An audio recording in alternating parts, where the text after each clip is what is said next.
Hey everybody, Steven here. Another trainer rant for you guys. Just using this as an outlet kind of for all the stuff I see that goes on in the gym, especially with trainers, unfortunately, where it's something that there's not a dialogue between trainers, right? You see something, you just kind of ignore it. So this is kind of my outlet for that. Try to turn it into something where I wasn't being like, I used to get upset. Like I'd see, like, oh my God, I can't believe they're doing that. Like, and ultimately that comes out of the fact that they're being paid to do it, right? And personal trainers aren't cheap. I know trainers that charge way more than me that the stuff they're doing with their clients is just horrific in terms of their form and the coaching cues that they're giving them and all of this. So instead of getting upset about it because I can't do anything, I'm not going to go over to the trainer and be like, man, you really suck. Like, you just don't do that, especially if they're in front of their client. Sometimes trainers that you know really well, you can open up that dialogue, but usually at that point you end up associating with trainers that you think are of your same mindset or really want to better themselves as trainers and stuff like that, and they don't just want to stay static. So kind of my outlet for that is this, turning it in more so into something that I can use for content instead of me just getting upset and go home and nothing changes, right? And I never approach any of these trainers' clients or anything like that. That's something I'm against. There's rarely been ever a time where I've like hopped in and been like, whoa, don't. Usually that's come down to, like, I've had to talk to a couple trainers that I'm against trainers being hands-on with their clients in terms of, like, they're doing massage, they're trying to do myofascial release. Like, if you're not certified in that, you can hurt somebody. Like, send them to where they need to go.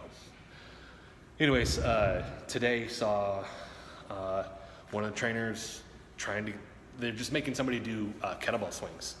Like, horrific form, like so bad. Like, when you do a swing, it's a hip hinge. You load the hips, the glutes, the hamstrings, right? You have a ton of intra-abdominal pressure. You thrust that forward. It's a ballistic, powerful movement. And they're just letting this person be rounded. Their knees are going valgus, which just means they're dropping in, so they're like this instead of straight. They're just swinging the weight way overhead. This person's not certified by Strong First, by RKC, Russian Kettlebell. They don't have the Russian Kettlebell certification. They don't go to like Dragon Door, which I know they do the RKC, or maybe even like the Onnit cert. I mean, there's a ton of certs out there, and they all have their different ways. I think for me, the Russian Kettlebell certification or Strong First are kind of like the gold standards, just because Pavel Tutsulin, if I pronounce that right, Tutsulin, one of the guys that's credited with bringing the kettlebells over to America, dude knows his stuff. Like, and there's like so much research and stuff that this guy does in terms of you're doing these things with a ton of intent, and there's stuff to back it up. Versus you've just kind of like, I've seen it's become more common where people are throwing together certs. Like, oh, like I have a cert, you should do that cert. And there's not the huge knowledge base behind it. So anyways, that's just sitting there and I'm like, they're like, yeah, you're doing good. It's like, it's frustrating when I see a trainer where if I pulled them aside and said, explain to me exactly what you're doing with the cues that you were just giving, what the client was doing, explain that to me, because I know what I'm talking about in whatever field that may be. Now, if it's RKC stuff, I know enough to get by. I'm not certified. I don't feel comfortable training my clients in it, minus a handful of things that are crossover in other areas, deadlifts, drags, stuff like that. But I also have a client that, a huge success story, lost an insane amount of weight. Like, I have some videos with her actually on this channel, and she's Russian Kettlebell certified now. And she's teaching me, not teaching me to teach other people, teaching me so I can train myself, so that a couple months down the road, when I feel more and more comfortable, I can teach maybe some basics. But I'm not going to teach like a snatch, something I probably won't ever teach anybody, more so because of my shoulders. If I can't physically do it myself, I won't teach them. That's the other thing I see in the gym a lot. Trainers are having their clients do things where they personally can't do that thing, and they're just trying to tell them to do it. And this one too is like, the trainer's very kyphotic. Like, they already have a very rounded back. Their swings look like that. They make them do like these squats with front raise, med ball front raises. And they let the clients go into kyphosis, and they have let their necks come all the way forward like this, so they have posterior cervical compression, which is just that forward head leaning posture, and there's all this weight on it. And that's where it's frustrating to see that not be able to do anything. There's no, I'm in Oklahoma, there's no person I can call and be like, hey man, this person's like trying to teach stuff and they're hurting people, or they're doing massage and that's not their scope of practice, or they're saying that they can do rehab and all this other stuff and they can't. I'm very specific with the clients. I tell them we're doing post-rehab. I tell them if I feel uncomfortable, if it's beyond my scope of practice and I'm not willing to do whatever they want me to do, or if they just have questions, not like they're forcing me to. They're like, hey, can you help with this? I'm like, I can't. Beyond my scope of practice, I need to send you here. I want to learn more about the kettlebells. I can't help you. That's not my expertise. I know somebody that can help you, right? I'm more on the natural movement corrective side. Strength training to a degree, not powerlifting. If you want to go learn powerlifting, I got a buddy that does that stuff. I'm not going to be your person if you want to learn how to do a barbell snatch or clean and jerk, clean and press, or any of that other stuff, right? I have people for that. And for that reason, I don't coach those things. I can't do them to the degree that I think I would need to be in order to teach, right? I don't have that skill set. It's not something I focus on either. So to just throw it in a workout to look impressive or something like that is helping no one. So if you are a trainer, you can yell at me and say that I'm wrong with all this stuff, or you can agree with me, whatever it may be, open up some type of dialogue,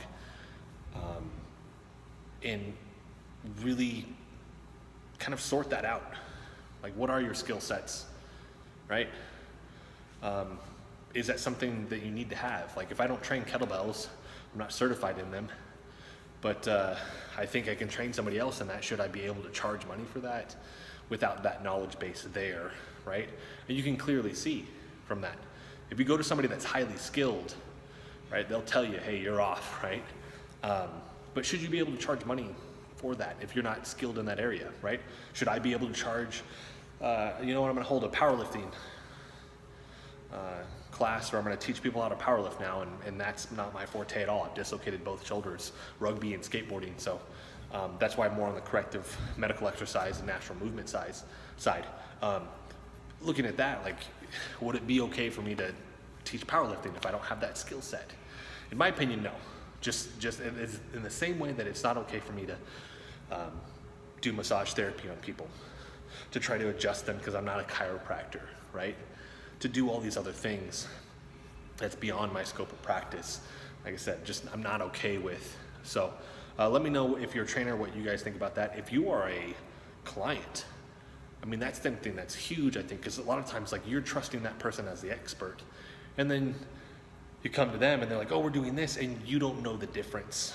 So you're trusting them, right? You're paying them a lot of money and you're trusting them to know what they're talking about, because why else would they be teaching you that thing? And when I see that, you're paying for it, right? A lot of money. You're trusting them, right? But 2 or 3 guarantees an injury long term if you're looking at that. That person that's doing the swing with the rounded back and the valgus knees, she's guaranteed an injury at some point, somewhere. Knees, lower back, upper back, neck, shoulders, right? Ankles, hips, right? So at long enough timeline, continuing to do that, she's gonna have an injury, right? And then it's on the trainer, right? But trainers do this thing where they're like, oh no, you probably just, you probably did it here, there.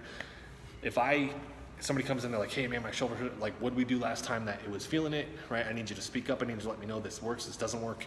I need to analyze that, figure that out, address that. If it is an issue, let's go over to Zova here in Tulsa. Let me send you to the chiropractor that I refer everybody to.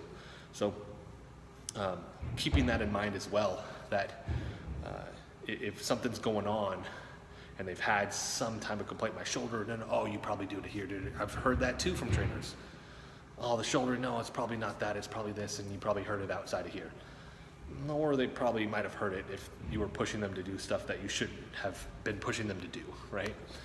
But being mindful if you're the client about the fact that you need to do some research and be proactive on your side.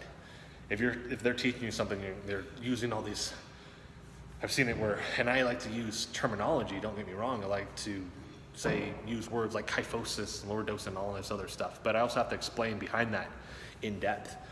And that's irritating for me because sometimes I want to walk in and be like, do you even know, talking to the trainer, do you even know what that means? They're using these fancy words and they don't even know what it means. So like as I hear it, I literally hear them talk in a circle and it's gibberish.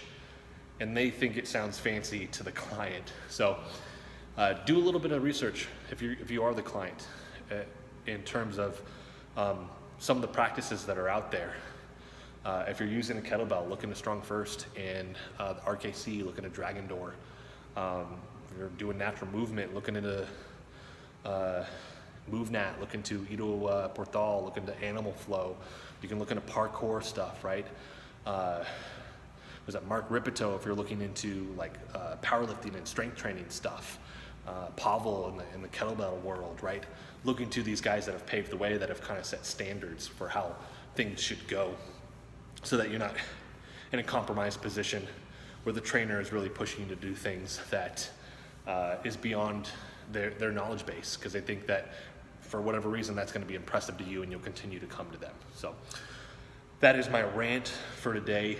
I want to hear from you guys. I want to, like I said, I want to open a dialogue between whether you're a client or you're a trainer.